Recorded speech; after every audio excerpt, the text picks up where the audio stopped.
পৃথিৱীত এযোৰ কাপোৰৰে শক্তি আছে, সেইযোৰ হ'ল এইযোৰ। এবাৰ যদি পিন্ধি চাব পাৰিলো হয়।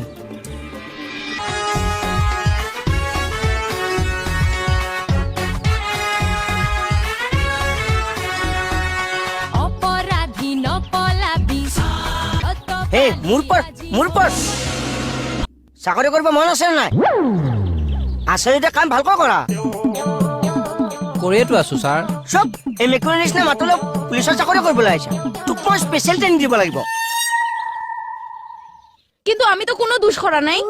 তুমি ভুল কৰিনি, কিন্তু তোমাৰ ভাষাটো বুজি নাপায়। আৰু কমল, তোৰ চাকৰি শেষ বুলি ধৰ।